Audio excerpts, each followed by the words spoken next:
Art, art, art in my head, art in my bed, art in the words that you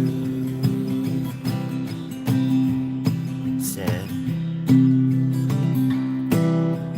Art, art, everywhere there's art, everything is made up of little parts of one. That's how the story goes.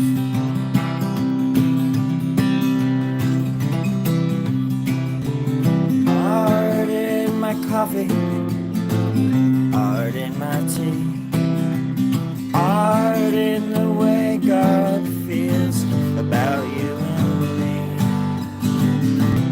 Art so far, so great, I wouldn't hesitate to say good morning.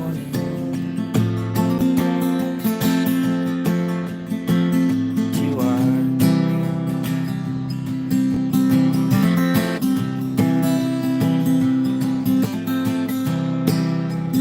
Hi Lola.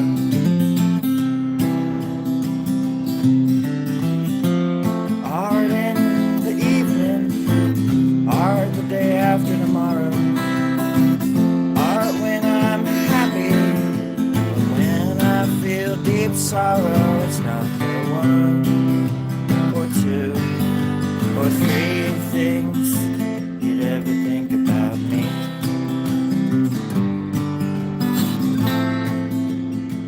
It's just a 1, 2, 3.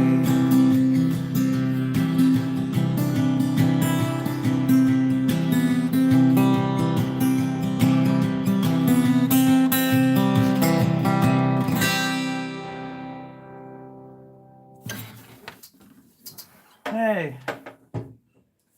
Hey, all you innocent bystanders. This is ArtClub with Storie Grubb. This is a brand new pen.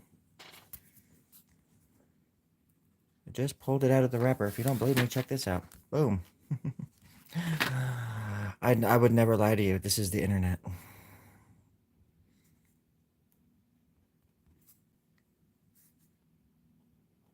Figured I would just come on and draw for a second or two. Maybe even longer. If the mood hits right.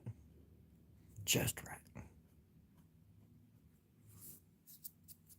Hey. I don't know why, but that sounds really sexy.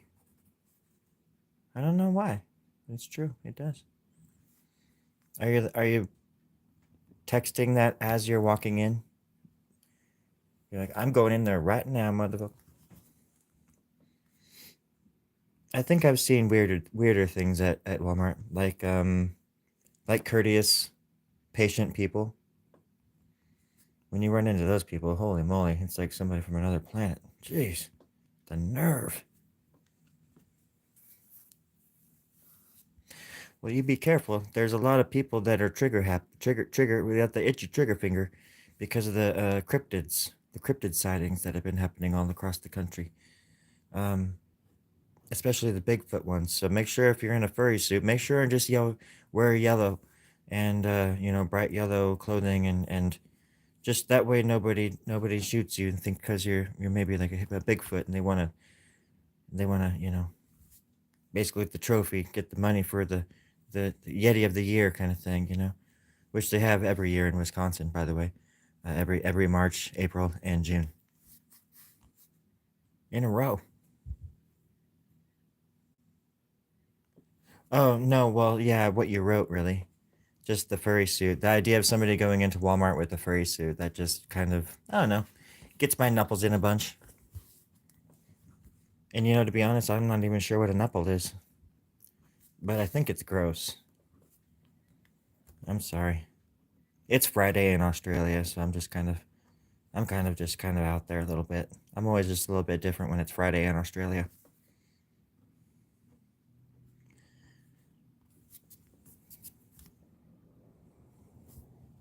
So yeah, this might be a nipple. This might be a nipple area.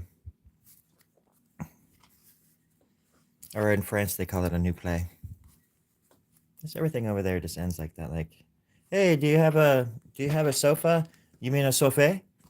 Yeah, yeah. Hey, do you guys sell biscuits and gravy? You mean biscuits and gravy? It's like, come on, really? It's not impressive after a while. Well, that's the thing, at the Storie Grubb Club, we don't judge, you know? We get to know each other and then we get to make fun of each other, like pretty roughly, like rough play, but mostly with just words and roasting each other. Because the more you know, the more you care, and the more you eat, the more you toot, and the best beans you have for every meal. However, that poem that I think Socrates came up with that one, and I'm proud that I could memorize it in time for the festival. To be honest, hey Rose, we were just talking about you.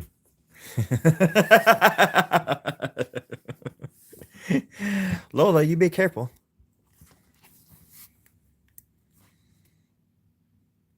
I went to Walmart 2 days ago, and I almost did not come back. So you be careful. That's an order. Okay, let's get a nipple in here somewhere. Oh my God, Rose. Tell it. Tell me more. Tell me more. You gotta be joking. Wait, you just wrote no joke, huh? This is serious. I don't really have a thing against Walmart as much. Well, not individually, anyways. Just like I don't like how they, things like that just sort of get rid of all the cool stuff, all the little shops and stuff, and just like how Amazon got rid of all the bookshops and stuff for the most part. Um, I think there's gonna be a resurgence of all that kind of stuff though in the coming years because look at vinyl. I remember when in the 90s people were just like, nope, they stopped doing vinyl, vinyl's dead and this kind of shit. And then they started making vinyl again 2 days later or whatever. Sorry to get all technical talking about records and stuff. I don't really collect records. I don't really care what the music sounds like or what it's on. I was a kid where the tapes I used to listen to the Walkman sucked so bad that it would do the, you know, music at a quarter speed slower than it should be or something. So it'd be like, here we are now, entertain us. Or just the batteries in general would be going out. So you always had to have batteries, double A's. And sometimes like the early Walkmans that I had didn't even have rewind. And so you just had to, if there was like there usually, when I was a kid, there was like one or two songs I liked. And I would like have to fast forward to the other side or something. I don't know. Those days were interesting because they forced you to slow down a lot, um, but at the same time, it didn't stop me from being impatient because I'm still really impatient with stuff. I think humans adapt to anything. I mean, I think if UFOs landed on the front lawn tomorrow or on everybody's front lawn, we would just adapt immediately. We would I don't know, probably go out on dates with them and make out with them on the sunset. Make burgers in the backyard with the kids and all that kind of stuff. Um, and then life would just be fun, and we would just adapt, and we would interbreed, and our little babies would be looking pretty cool. By the time 2030 came around, oh my gosh, this world would be glowing in the dark.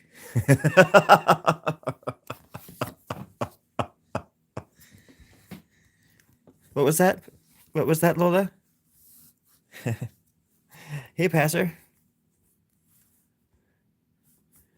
And also I listened to I think I've talked about this before, but I listened to the Final Cut by Pink Floyd so many times that the cassette that the tape started wearing out because I would just listen to it over and over and over and over and over.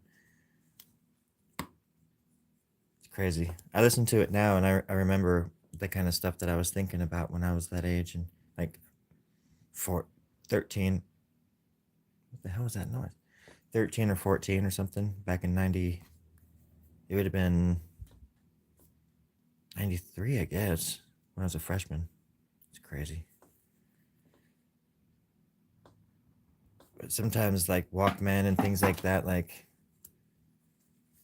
I don't know, save your ass when you're a teenager and you're a loner.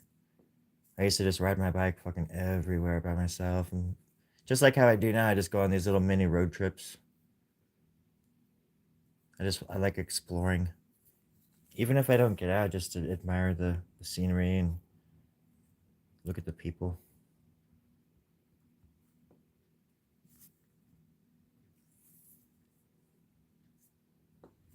Oh, don't be scared. I'm sure there's others.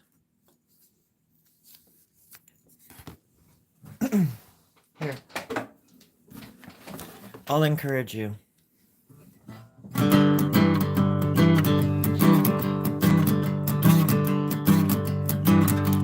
Going into Walmart in my furry suit, in my furry suit, in my furry suit. Going into Walmart in my furry suit, in my furry suit, in my furry suit. In my big black boots, in my furry suit. I'm embarrassed, I'm embarrassed. I'm in Walmart with my furry suit, running from security again. They're sticking the dogs on me. Oh God, I'm running so fast. I didn't know I could run so fast, my friend. In my furry suit, in my furry suit. I'm in the Walmart in aisle number 32 in my furry suit.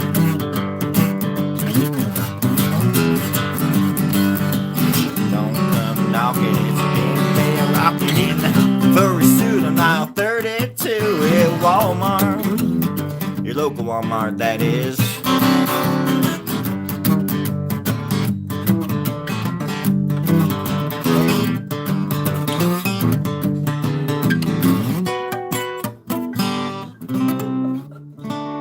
I think that's based on a true story. You are? You better be.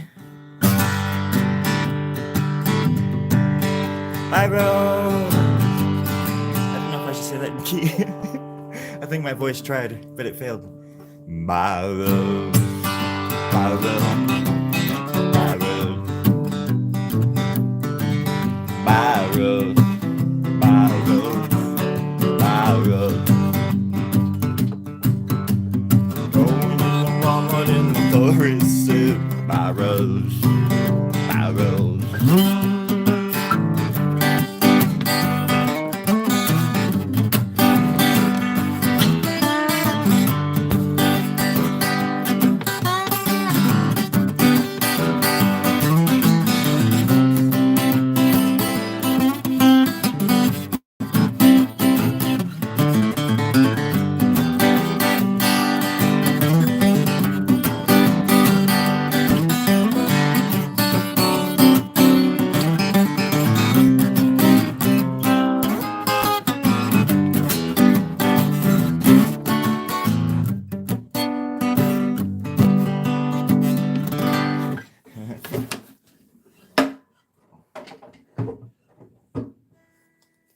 That was my motivational mumbo jumbo soup platter. Aisle number 32. Oh, here we go for a suit. In we go. No fear cavalier. I have no idea what that means. But I'm saying it out loud as if I do. And if you say something out loud with confidence, everybody, it is absolutely wonderful to do. And it seems like you know what you're doing. My cat is looking at me like she is gonna kick my ass. You are so cute, you know that? She is so funny. My cat, you know, it's like she has a mind of her own. Isn't it? Like, huh? Yeah, the fuck? Like, she's a cat, you know? Like, they have minds. Like, what? I wish that I could help her free her mind. Like Quato wants to free Quaid's mind in Total Recall. Quaid! Start the reactor. Free Mars. Psh. If you remember, you remember. Long live Cueto. Well, he died in that scene, so R.I.P. Cueto. Quato. Quato, tomato, whatever. You were all there. You saw it. It was the 90s.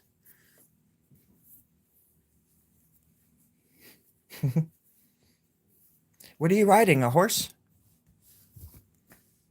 All right, that's right. I'm supposed to be drawing. Okay, I'm gonna draw a hand. Coming up. How should I do it, Passer? Let's see. I'm gonna do it like this.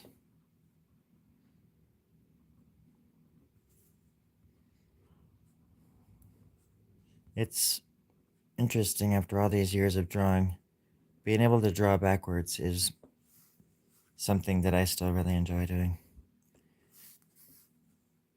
You kind of just have to like force something to fit there, as if it was already there. And that's something that I was noticing today when I was driving around a lot. I started noticing that 6 fingers. Yep. There's this thing that sort of happens out in the world. I don't know if anybody else notices it or ever thinks about it. Well, I'm sure people think about it, but it may be in different ways than I do or something, because we're all different, obviously. But it's like this thing where you can, it seems like nature, like birds. I noticed a lot of birds today flying at my car. And I feel like if I was a second, like a fraction of a second sooner or slower or something, I would have hit the bird. But, and I know birds have great agility and they can just, they're like bats, like, you know, they're like flies when you try to swat them. But it just seems, there was something that was catching my eye today a lot, how nature was sort of, it's weird how it sort of like, I don't know, maybe how it bounces off of us in a way, like almost like you can control it in a way, or you can see it coming like a spider sense or something, you know, like spidey sense. Almost like you can do bullet time or slow down time too. I do that on the freeway sometimes. If I need to focus in on something, I feel like I can slow time down and look at a scene and capture it in my brain and analyze it as I'm driving and all that stuff but it's all within a matter of seconds anyways, you know, like, not like, hey Luna, nothing like, well, I guess it's sort of like maybe a photographic image or something, you know, but, or that sort of, that part of the brain or whatever. Cool. Got my friends here. We keep stopping everywhere. We're never gonna get to Walmart. My friend's in his underwear.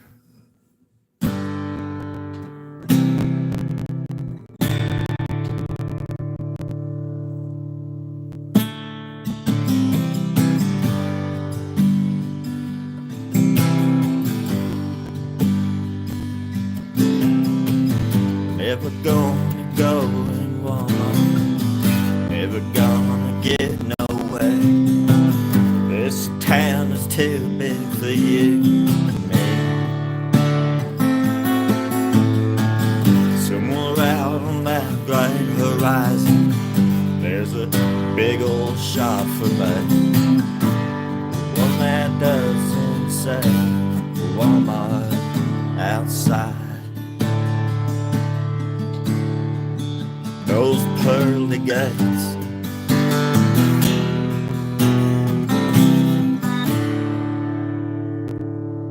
yeah, heaven better got a Walmart.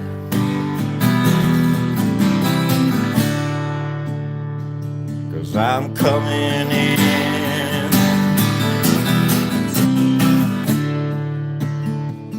My God, that furry suit, oh, it's way past noon, and I've been expecting company. see.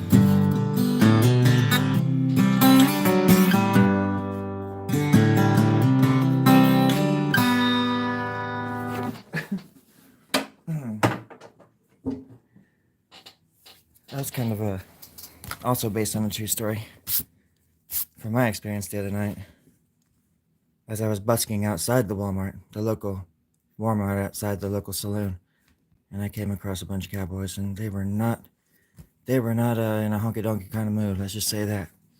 And I had to impress them with my guitar playing skills. And by the end of the night, I was drinking ginger ale, and I was buying them rounds. Rounds of beer, not like rounds of bullets and stuff. Because I don't want you to think we were out shooting stuff. The guns I have in my holsters are just they're cap guns. They shoot toilet paper, rubber band guns and stuff and such. You know how it is out here. We gotta protect ourselves somehow. Sometimes a big fat #2 rubber band is the way to do it. Hey Terry, there's those ones that hold the $100 bills, right? Yeah. Terry, can you speak up a little bit? What's that? Can you turn the speakers up a little bit? Hang on, sorry. What's going on? Yeah, the $100 bill, them rubber bands that hold it together. Yeah. Those are great for like people and stuff with rubber band guns. Think about that for that birthday present. Nobody else remembered my birthday, but you, Terry. Oh, no problem. Glad you like it. Thanks, man. Anyways, Terry's always been there for me. After I had my nervous breakdown of 1812, everything kind of went honky-dong-dang down for a little bit. And then, it was almost as if hell didn't want me, folks. It was just like I got spat back out of hell and ended up back up here. Wasn't even up, wasn't even down, really. It was just inside something. And it just kind of cracked me up once it got there. It just made me kind of funny. Now it tickled my little belly. But I got to know the roots, and I found the heart, and I found the matter, and I found my bladder because I really had to pee after I woke up. Holy moly. It's an expression we used to say when we used to go camping in the woods. You found your bladder yet?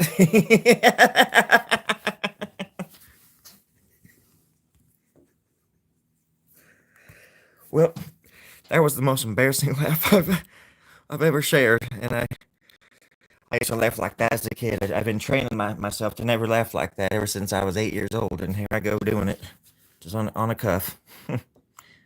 Lo siento, friends. I do appreciate your patience. Yeah, I hope you don't unsubscribe after that kind of laugh. It was very maniacal, and you don't deserve that. You deserve better. We're friends. We're all friends here. Mason, is this the Mason? The Mason knighted by the Queen of Telemanesia? I don't even remember if it's Telemanesia or Amnesia, but either way, it's like I don't remember. But I'm pretty sure this is Mason from Telemanesia. Them's were the dice. Hey everybody, this is Mason. I believe that I used to work with Mason at gambling at the warehouse. What's today, Mason? The 20. Holy shit. Today's the 20th, so on the 22nd of February of last year, I quit gambling. Well, I didn't quit. I got tendonitis in my arms. And, at first.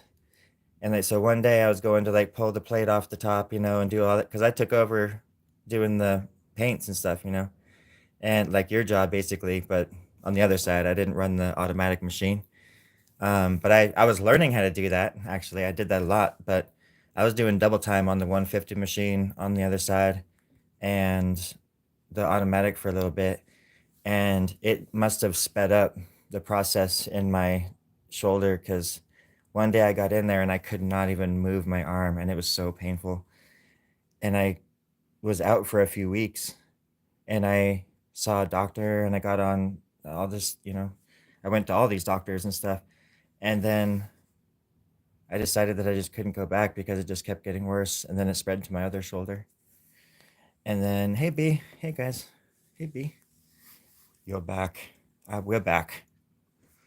Um, yeah, it spread to my shoulders, and then and then I quit gambling, got a job at a cafe, at my old cafe that I worked at a long time ago, and I was going to be working graveyard shift, and it was just a few blocks from my house, and I was supposed to start. I quit gambling on Sunday night. I wrote them a letter of resignation and all this stuff, and then I was supposed to start at Crema Coffee on Tuesday, and then I woke up Monday morning with vertigo, and I've said this story a few times on here, but I woke up Monday with the worst case of vertigo I'd ever had or whatever in my life, and it changed me something fierce. And I thought I was like hallucinating, and I was in a really bad, and I had tendonitis, so I couldn't even like do things, and I lost my job at the cafe because I couldn't. I was sick for like 5 days in a row. Um, and I got super. I came out of it and I felt a lot better as far as whoa, I'm alive, because I thought I was just gonna die, and part of me like that during that time I was just like, come on, bring it on, I'm done, man, this is crazy. I was hallucinating. It was nuts. Um, but when I kind of came out of it, like by day 7, I would say like I was walking around again, and not as dizzy as I had been, and able to stand up straight. Um, and then I realized, wow, I don't have a job now, and my body's all messed up. And the vertigo lasted a long time after that. It was just that after day 7, it got better, good enough to exist. And then I decided I didn't want to be homeless in Portland if I couldn't pay my rent, because I was living in a studio, which was like a lot of money without a job. And so that was when I decided, with the help of my mom and my aunt, to come down here. I live in Paso Robles, California, and that's where I am now. Paso Robles, California. And it's crazy, like wine country. Paso is just really touristy and clean and proper. When I got here, I was in major culture shock, and I was having all these nervous breakdowns and fits, and yeah, I was coming out of something pretty fierce too. It's a fierce depression. So, but yeah, cause I guess I got injured on the 22nd of February last year, and then by I guess May was when I moved down here. So I had my studio, just I had money for rent, so I lived down there, or I'm sorry, in up in Portland without a job, and it was kind of cool because that's when I started doing videos and beefing up my YouTube channel and stuff. Um, and I realized that it was a lot of fun making videos about art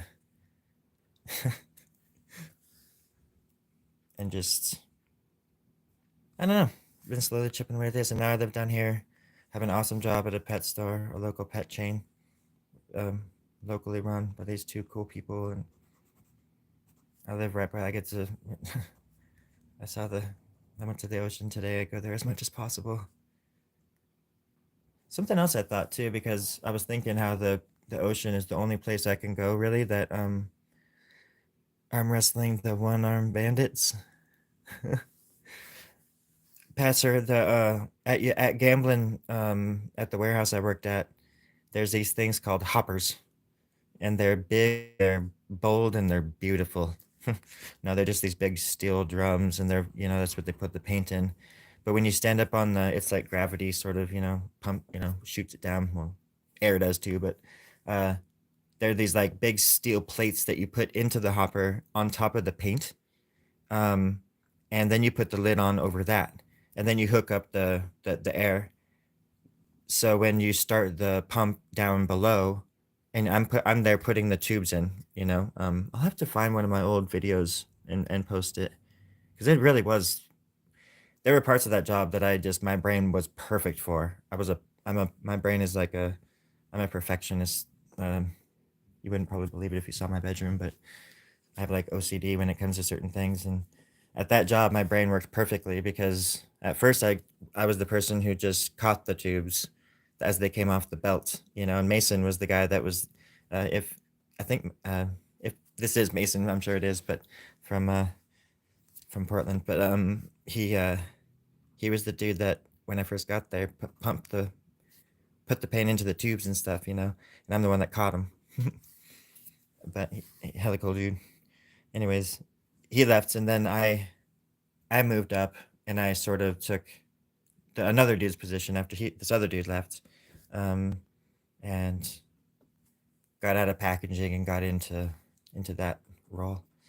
But that's what ended up getting my shoulders. Because anyways, you have to the plate that goes in there pushes the paint down, you know, with the force of, you know, high pressure air, basically, you know, whatever it's called. And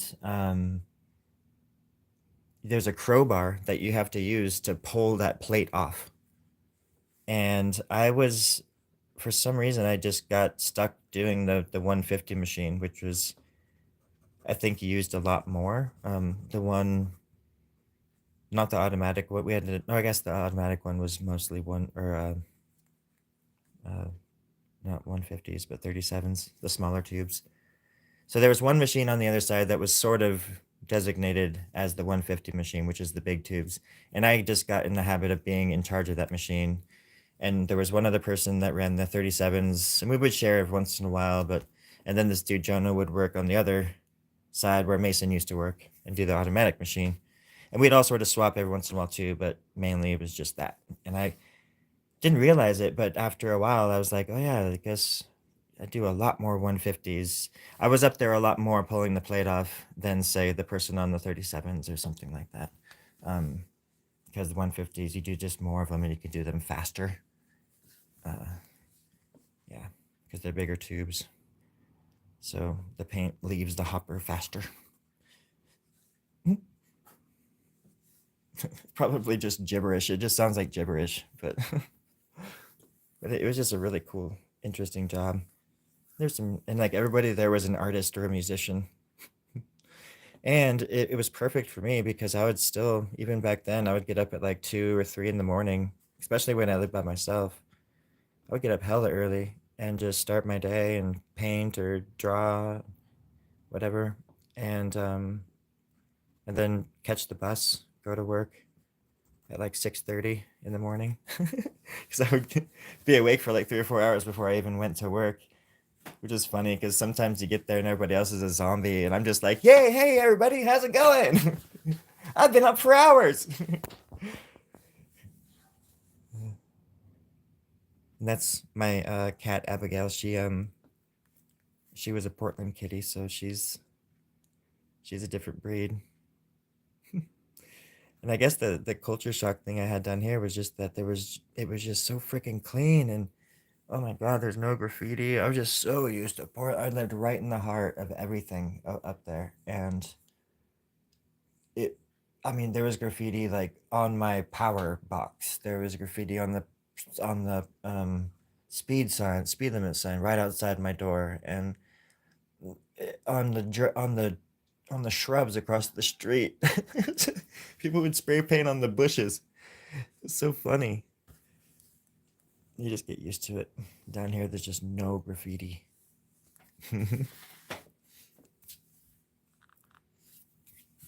I like graffiti. And I also like walking around Portland like early in the morning. I really miss that.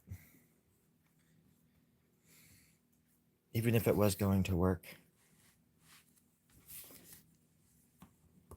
I would smoke before. I would smoke a joint or something on my way after I get off the bus. I'd have like 15 blocks to walk, and I'd just smoke a joint on the way there. And then I'd mess up a batch of paint or something like that. Cost them thousands of dollars. What? It was just what? I didn't know I was stoned. Sorry. I was baked.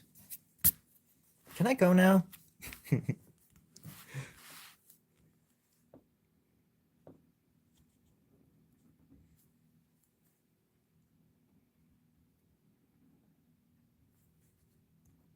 But down here, it's a lot different for me because I've become quite I've become reacquainted with this area, and in my own way, I've created new memories and a new mythology for my life down here. And it feels so good to have gotten rid of social media too. So I'm only on YouTube now, and I don't see that changing unless I get kicked off of it or something, you know. Oh, you guys are good. Thank you for checking in. Um, but it does feel good because I haven't even. I go to my phone to check things, but then I'm just not on as long because I just check like a dating site, and then which is only takes 30 or not even 5 seconds. But then you know, or just some stupid, you know, or even just YouTube, or just check on but I do get stuck watching a lot of like YouTube stuff now, but I think getting rid of the social media was great for me because it's just really bad on the psyche. And until I feel like I'm ready to kind of take it on again, I don't want to dabble in it. It's just a different beast. And there's a thing that happens in there where it's just all about appearances, and these fake people just say shit they don't even, I don't think they mean what they, if you were talking to them in real life and actually bringing up ideas and able to counter their argument and play the devil's advocate or whatever, you know. I don't think they really believe what they say that they say on Facebook and all those stupid things on, you know, whatever aisle or side you draw the line on. It's just a bunch of gibberish. Action is much louder than words. And it just, those things just make you feel bad you're trying to unless you're just trying to fit in with everybody and just saying, yeah, this person bad, this person good, yeah, look at me. That's what it like just looks like at the end of the day when it really does look like the movie They Live everywhere. And so it's really nice to, the other day I was saying that one of the only places I can go to quiet my mind is the ocean. And I said, it's the only place I can go to quiet my brain, my soul. I was going really deep, I'm sure. But I thought about another place that I used to go to a lot as a kid, like a teenager and even younger as a kid, to escape people and to go where I didn't have to think very much. And if anybody can guess, take one wild guess what that would be, where that was. I was a morbid kid, I guess. But it was always cemeteries. I used to go to cemeteries. And I would go there and sleep, and I would go there and write, and I would go there and draw, and think, and cry, and just like hide. Cemeteries were always just my safe havens as a kid. We would, me and my brothers and sisters, my friends or whatever, we'd go and steal a bunch of candy or whatever from a, you know, 7-Eleven and ride our asses to the nearest cemetery. Find the far edge of the cemetery and just lay in the grass and divvy up the candy and eat like we were like the Goonies. Except the Goonies were kind of like good kids. We were kind of like we were like the Goonies, but we were kind of gangster as well, smoking cigarettes and all sorts doing all sorts of uh, you know, older kid stuff. But of course, my siblings were all older than me. I was the youngest, so I was introduced to a lot of stuff way too early.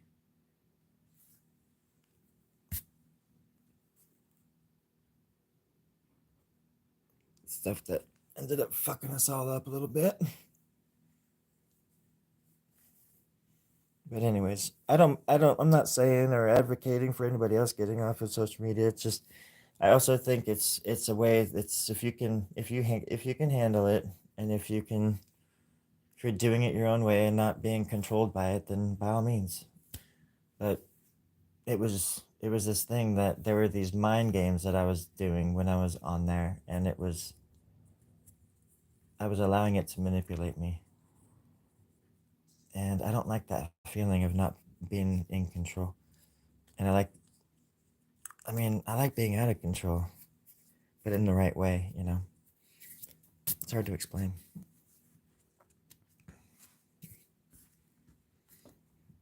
Yeah. Yeah, and this is different, I think, because this is a place where I can just say things, out loud, and it's not maybe it's the same difference as typing it. If I'm saying something, because I still can be like, I'm a wonderful person. I'm so much better than the other guy that's next to me who's mean. Look at me. It's the same kind of stuff that I can say and do, but I don't think I do that. A lot of people do, I'm sure, but I don't even know. I'm being very vague, and I'm generalizing a lot because I'm trying to say something without accusing people or something. I don't know. I don't judge others for no reason. I judge others for just being shitty people. Okay, and that's the same in the same way that I judge myself for having made dumbass mistakes. And I also think you can't just if somebody makes a dumbass mistake, you can't just hate the people. You can't just unless they're doing something unconscionable. Um, I just feel like people will cut you off in traffic, and sometimes I get so mad. Not well, I don't get mad at that kind of stuff, but um, people get so mad at just something so small because it's the what do you call it like the straw that broke the camel's back, and I don't know.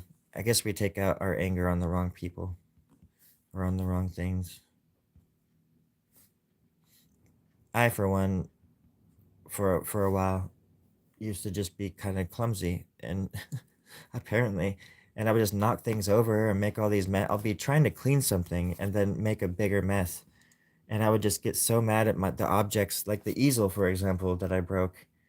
I have this easel that I was trying to use earlier, and it's falling apart. And I realized that it's because one night it wasn't doing something right, and I just like chucked it across the fucking room. And it's a really nice easel, but I just chucked it, and I totally broke it. And I was like that when I drank too, really, real to whew, a little bit darker areas, but but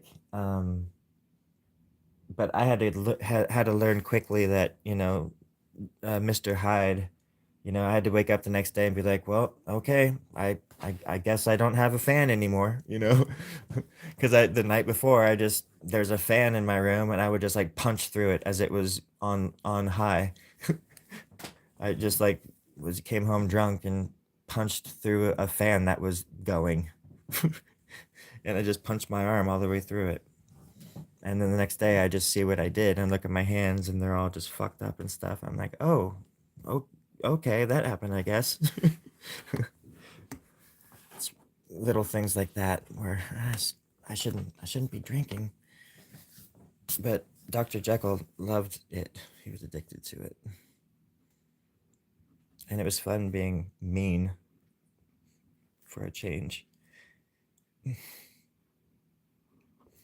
But I don't want to be mean anymore. As a matter of fact, I'm only mean to the people that deserve it. And that's pretty much everybody. So y'all can just go to hell. just a little bit kidding. I'm mostly kidding. Mostly. Mm-hmm. I'm just kidding. I love you. I love you. I just lost a follower, a subscriber. You old fart. I thought that Patsy might like this. I think you're a year younger than me. Let's draw on this little son of a bitch for a second. How about that? A little son of a bitch. A little son of a bitch. That's always the hardest part to shave, right there. That weird little, that little little area. That's why you do everything left-handed. When the world seems, whoa, shit. God. No, Abby. Hey, Abby, don't go through the screen. Abby, no. Don't go through the screen, sweetie. It's okay. You just destroyed the screen. You okay? Were you having nightmares? Were you hungry? Are you hungry? Do you want a mouse? I've got some live mice. Okay. Should I set them free? Okay, I'll let them go now. I'll let them go. Okay, where were we? Where were we, friends?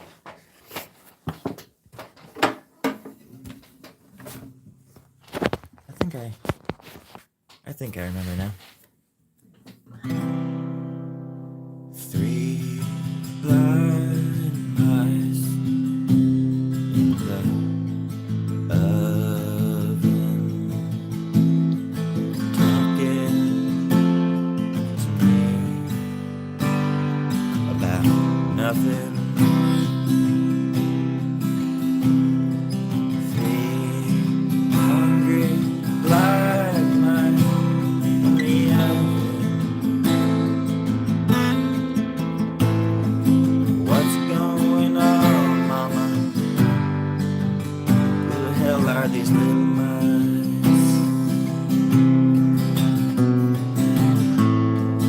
Who are these little fuckers in the oven?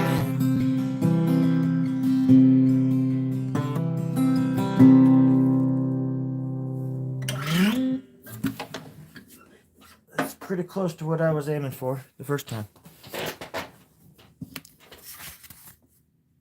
Something about a pachyderm. And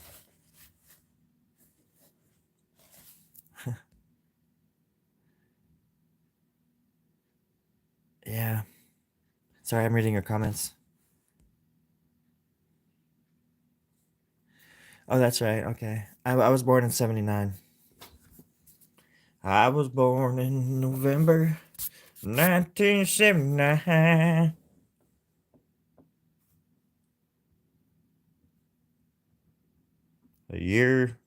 A month before December. I was born out of my mind.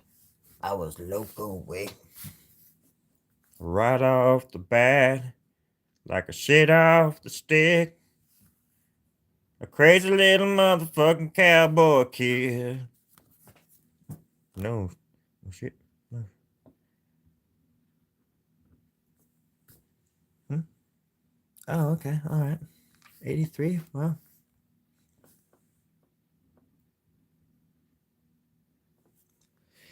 Yeah, it was interesting because I don't know. I've said this before too.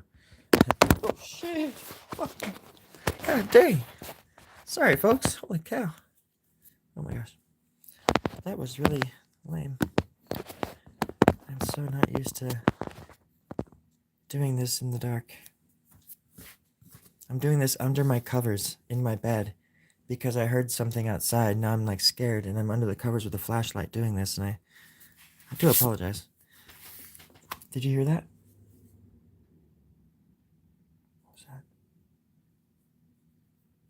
Okay, I think. All right. Should we go back to sleep? Who are you? Who are you? Who are you? You're in my bedroom. This is my bedroom. Where's your mom? Get the fuck out. Where's your mom? I don't know. That's your mom. Sorry, folks. Somebody's in my bedroom and they won't leave. Hey, you're in my bedroom. You need to get out of my bedroom. Oh my gosh. This is awkward. I thought I was alone. Nope. Wait. Oh, he's gone. Thank gosh. Thank gosh. Do you think that's where the name Josh came from? Gosh? Dork?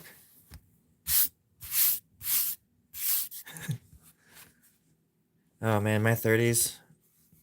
Well, my 30s were interesting because when I was 31, I quit drinking. And so I spent the rest of my 30s not drinking and thinking about not drinking and talking about not, no, I was kidding. um, but it was really busy. I lived in Idaho the whole time. And I literally lived there from I turned 30 when I moved. I moved there a few months after I turned 30, and I left right after I turned 40. And so I spent a huge chunk of my life there. And then I wrote a shit ton of music and played a shit ton of shows and had a shit ton of art shows. And with my ex Andy, we had like a little, it's like we had a little house, and I had a little studio downstairs where I could record and make art, and I had rehearsals there sometimes with a drum kit down in the basement. Recorded more music than most people will in their fucking lives in that little room. So much fun. And I just knew while I had it, I just wanted to take advantage of it because I knew that someday I wouldn't be able to like record music, or it was just the perfect time. And I don't know, fond memories of my 30s, but it was pretty quick now, you know. But it's weird though because even I would say the last 5 years, because I moved back to Portland when I was in 2020, so I was 40 when I moved back to Portland. Um, the last 5 years have been, it seems like, a lot slower. Like time has slowed. In the last year, I can't believe it's almost the same time last year where I quit gambling. That seems like 4 years ago or something. A lot has happened in the last year. And, you know, I guess a lot happens in a year, but it's been an interesting 5 years, that's for darn sure. Because I spent a lot of that time in my 30s in the same spot living with Andrea and our kitty, kitty mouth. Um, so uh, that was the first time I think in my adult life where I had stayed in one place for so long, 7 years or something, in one spot in our little house. And then after I left there, I moved around so freaking much, and I've moved around so many times in the last 5 years. It's ridiculous. And now I moved out of state, I moved different states like twice and stuff. And it's not like that remarkable or anything. Anybody can do that, but it's just for me going from like being stationary for like all this time and to where I didn't never think I would leave kind of thing, to all of a sudden be just on the go all the time and making all these moves, and just really, it's really interesting, makes for an interesting life, I guess. Yeah, I agree. I agree, Pastor, though the past 5 years have been crazy AF.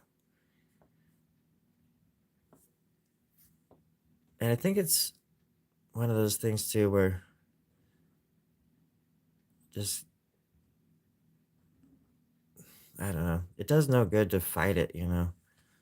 I mean, you gotta fight the good fight and that kind of stuff, but there's just some things that aren't worth it, that are just silly.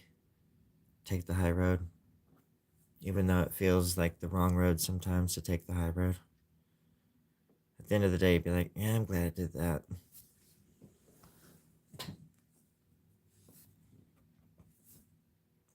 Be the better person, I mean, in whatever situation.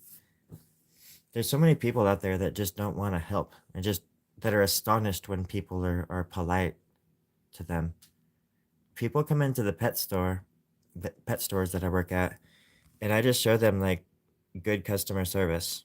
And then The same kind of customer service, because I've said this maybe before too, just the most general way I can describe my idea of good customer service. It's like if my grandma was shopping in the pet store, would I want her carrying a 30-pound bag of dog food from the back of the store to the front? It's like, no, no, I would go and grab the fucking, bag of dog food or whatever it is from my grandma. And so I treat everybody like they're my I care about them for the most part. And even if the people are curmudgeons or whatever, at least I ask and I'll offer my assistance. Sometimes people are like, "No, I'm good. What do I look like I can't?" And I'm like, "Well, okay, yeah, I have tendonitis, and you look like a fucking no." No, sometimes people get the wrong idea. They um, think you're trying to call them weak or something. And if you're one of those people, just know that if somebody just is saying that, it's just part of the job. I don't mind helping people out to their car with some stuff, especially if they're carrying other things.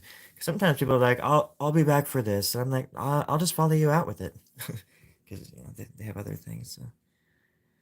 But it's also the do one to others thing, and it doesn't take much. And then you can also you'd be surprised how fast you can turn somebody's day around too, where they walk in and they seem like they're just having the worst freaking day of their lives, but then you talk to them like they're a human or something, and it's like nobody's ever talked to them like that before or something, and their eyes just start beaming and their voice changes and everything changes after that.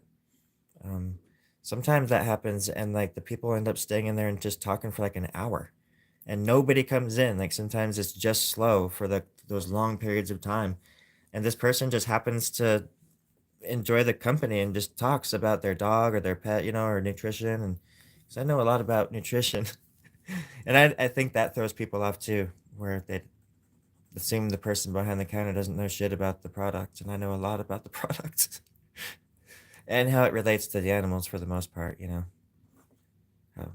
So, anyways, it's just that's the part of customer service that I like, where you can make people happy. And if the customer is happy, then that means their pets are happy too, which makes me happy.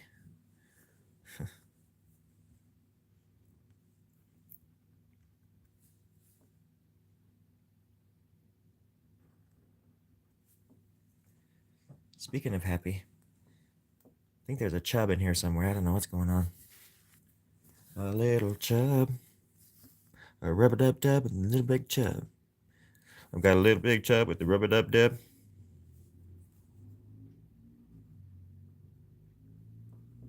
That's not one of them.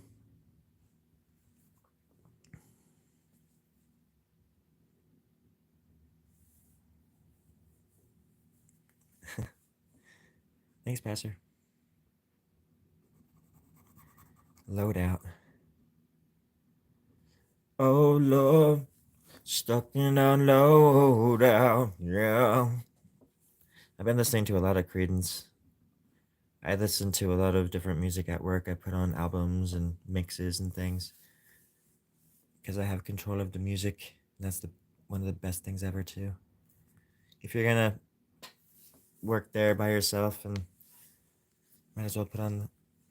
I mean, I put on music that's appropriate for. I don't put on Pantera or anything like that, but that would be funny. Sometimes one day I put on Gordon Lightfoot, and this song came on, one of his big songs, and this dude was just like singing it, and I forget what I put on this like random stuff by Penguin Cafe. And this Irish lady came in, just happened to be coming in that at that moment, and she looked at me and she's like, "Ooh, good song." And I said, "Oh yeah." And it was this instrumental song. And I could tell by the way she said that she knew who the band was. And she looked back at me and she said, do you know who this is?" or something. And I said, "Oh yeah." And I did, because I did. And she, because I put it on.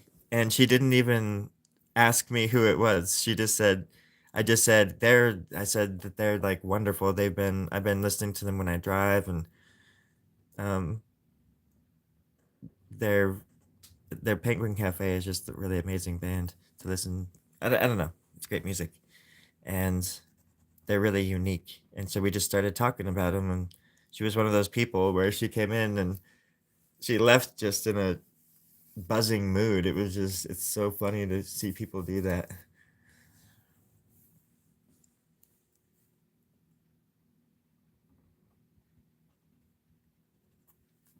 It's the little things in life. Good music, good food, and good company. Come on down here to the Storie Grubb Club. When you're here, you're family. Hey Terry, get over here and take over this drawing. I'm done, man. Get me the fuck out of here. These goddamn people. I'm done, man. You ready to go, Winner? No, I'm done, man. I told you, man. You gotta get over here and finish this, man. You promised us. Do I got it? Well, do you want a shovel in your ass? No, I'll finish it, man. You don't have to threaten me. Well, get the fuck over there. Sorry, Terry. Jeez. All right. Lo siento, everybody. I guess I gotta finish it. How many more hours do I gotta put in, man? I already done like 4 or 5 different characters, and that means I've been on here for about we're like an hour and 2 minutes or something like. Yeah, just about an hour and 2 minutes. Gosh darn it. Sorry for the language, friends. I guess that's what you would call bad English, and I do apologize.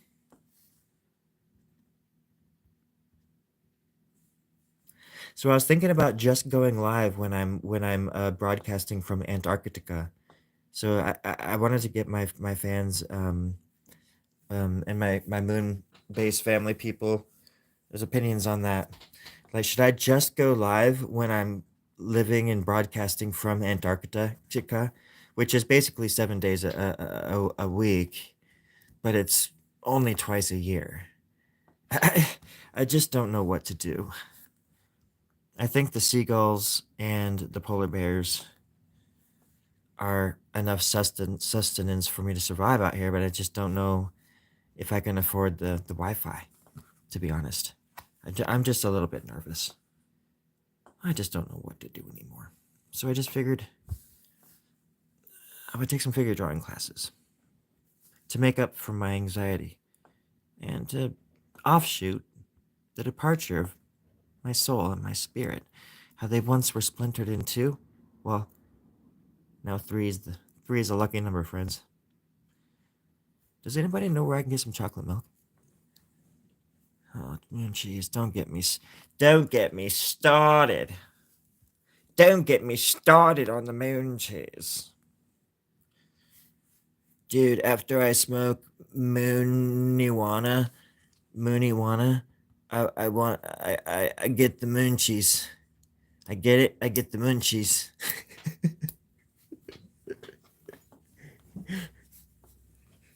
Hey everybody, I got the moon cheese.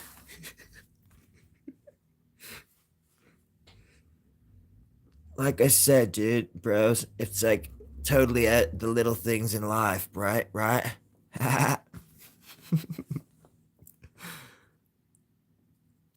No, it's. I mean, I mean, it.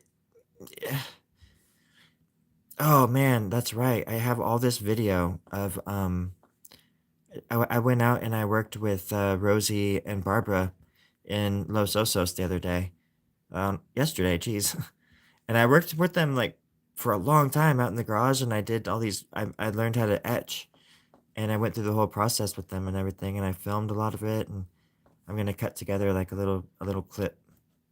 And Rosie let me film him in his studio and stuff, and filmed him doing it, holding like pulling the press and everything, and pulling the print, and it was really cool, like learning the whole process. And Rosie's like 82 years old, and I would say he's my only. Him and his wife are like my only friends in this area that I have, and He reminds me of Robert Crumb and Leonard Cohen or something. He's really cool. But I could go out there and just talk to them forever because they just understand art and they understand that drive that people like me have where they just can't or don't want to turn it off, I guess, maybe. But they're just constantly doing stuff and they've done it all, you know. They're retired obviously now and stuff, but they're still very active in the art world and they do cool things. Um and Rosie himself, he's so laid back and he's so kind and they loved the etching I did. I think it's inside, but they have the first print that I made. I gave them one of 25. He has a whole shop out there at his place and everything. It was just really cool. You know, they live on the ocean. Yep. Los Osos. Osos.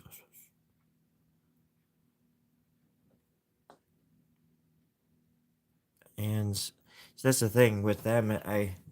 I talk about art and they just listen and then they have these stories that are identical to mine or these feelings are the same. As I'm telling the story, they're both like, yep, nodding already and agreeing already. And and so we just like talk about things like, you know, like it's, you know, from how to deal with people who commission you or just like the drive to do it. Like you wake up and you just want to make art.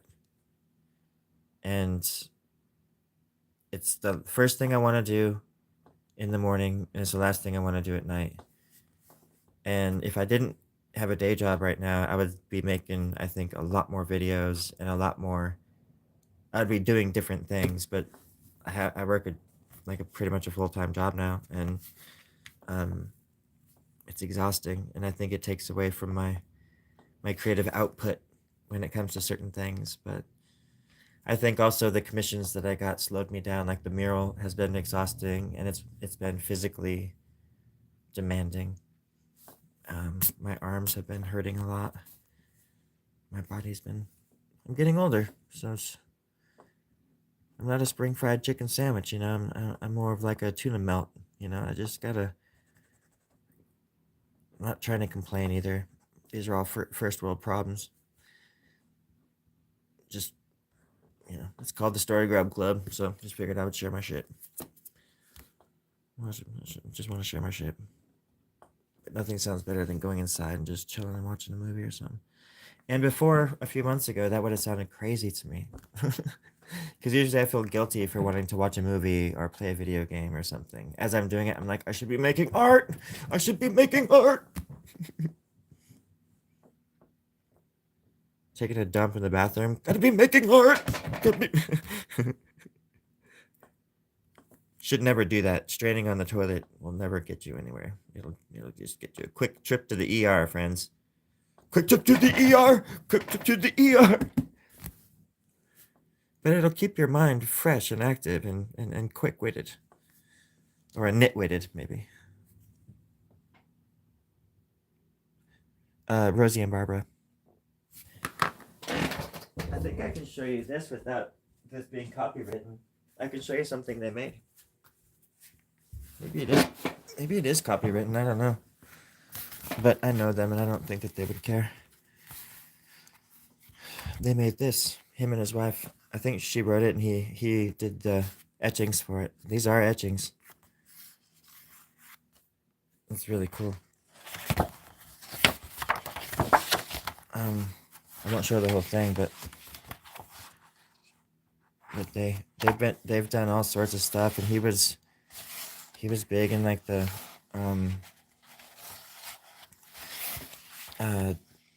art scene, and not the art scene maybe, but he was a part of a loft art. He was, I don't know what the heck he was. I need to ask him again. But he worked for some company in New York in Manhattan, where he was the art director in this big firm or something like that, and um, he knows his stuff. I mean, but it's cool too because I know when it comes to art and artists and styles and how to talk art, you know, I can I can talk to anybody about art and artists from the Renaissance and from 100 years ago to 50 years ago. Um, I've done my fair share of research and my art history. I surprise myself sometimes. I'm not trying to toot my own horn, but my horn is pretty big. Yeah, and I'm self taught, but I'm fascinated by artists. I always have been because there's just something different about them, like certain types of artists that I've always been searching for answers as to why I am the way I am because I've always been like this. So it wasn't like one day I woke up and I was like, I want to make art. It was just I was just born, and the next thing I know, I'm drawing. You know, there was no choice. And so Rosie is like that.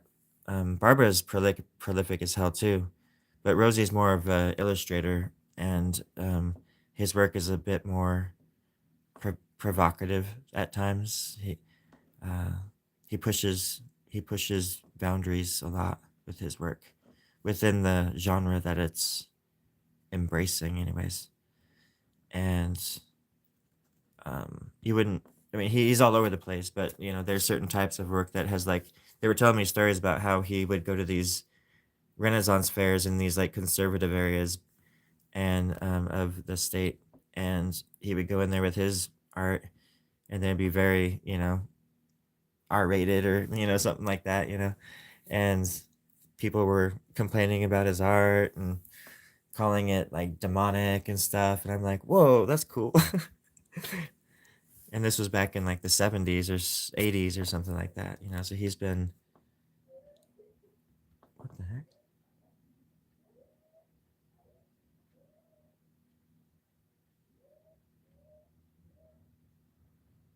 I thought somebody was walking by. It sounded like they were crying.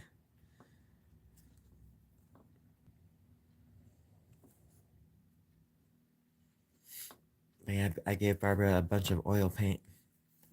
She's an oil painter. She does these awesome paintings.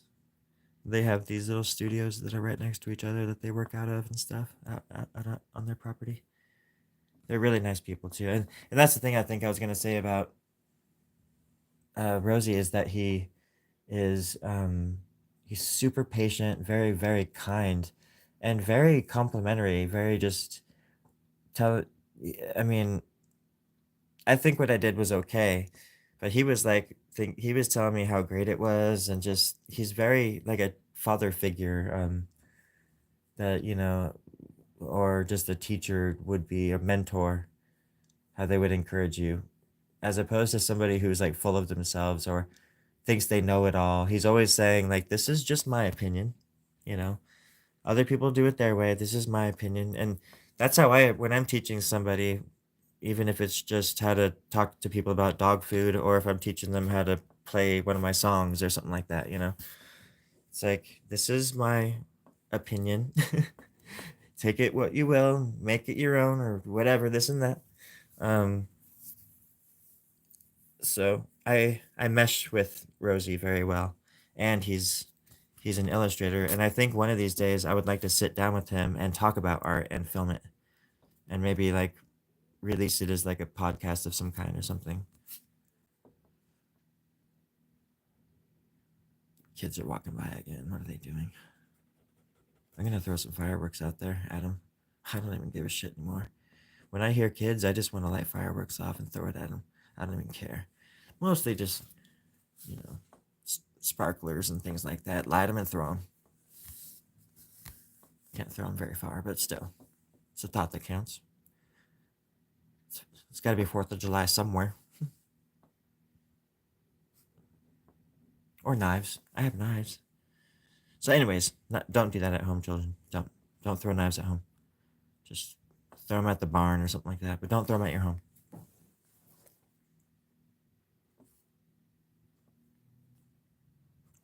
Art, art, art. That's all I ever want to talk about. Seems like these days, friends, all I ever want to talk about is art. Now, if you're talking about my friend Arthur, now that's a whole nother thing. Release the hounds. We don't have any hounds. We've got one ugly, big, fat camel named Blake. Blake's a good guy. Hi, Guadalupe! Oh, does everybody know what is Guadalupe's song again? Does anybody know? Guadalupe, Guadalupe. Hey, hey, hey, hey, hey, hey.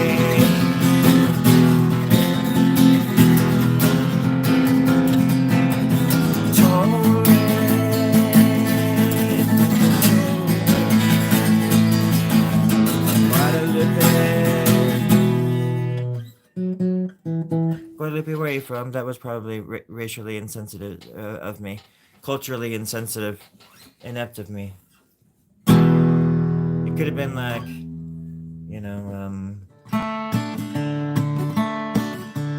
Guadalupe, Torres. Oh girl, where are you from? Guadalupe, I know you're not serious. Where are you from? Guadalupe, where are you from? Let's go line dancing in the sun. Let's go lie out in the moonlight. Guadalupe, you and me tonight.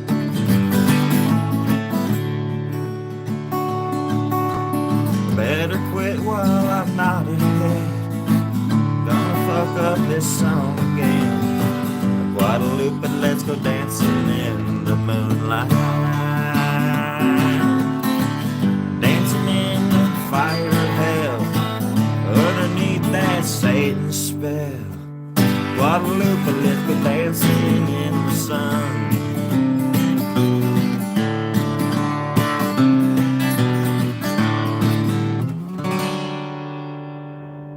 Pretty sure that's how that goes, Guadalupe. Hope you like that one.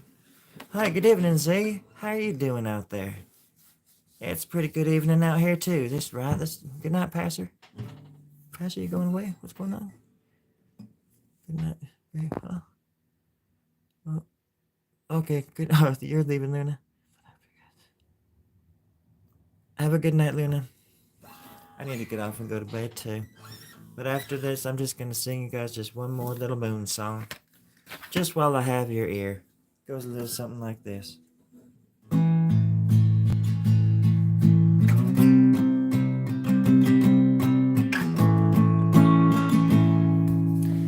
I'll put that right there, that way, and then I'll show you this little thing too. That way you can look at that while I'm messing up this song that I wrote once upon a time.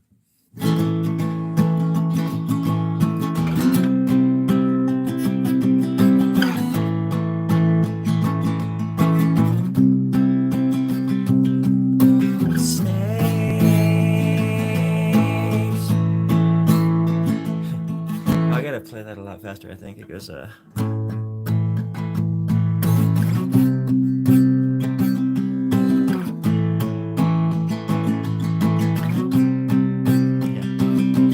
Snakes. How does that song go? Surround the tree where I praised for eternity.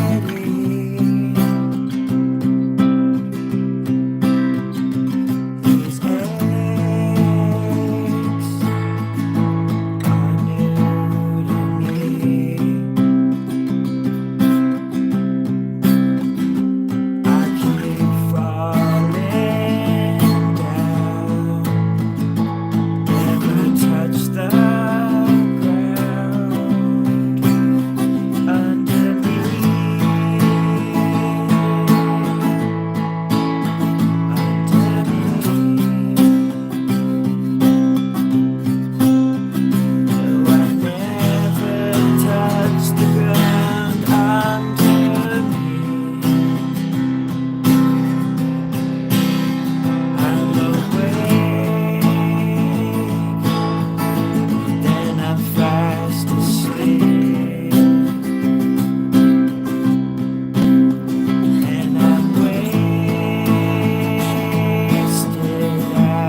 on that note,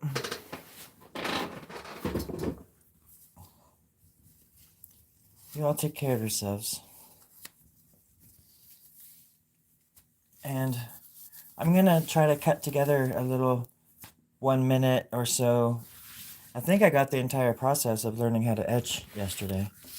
And so I can cut together something and show you what I did. And then maybe do some voiceover or something. And write a song and show it to some my producers and see what they think. Hey, Terry, do you guys want to see? No. Oh, well, okay, scratch that. I'll have to go to somebody else then. Fine. Whatever, dude. I don't even care. So, yeah, everybody. Thanks, Pastor.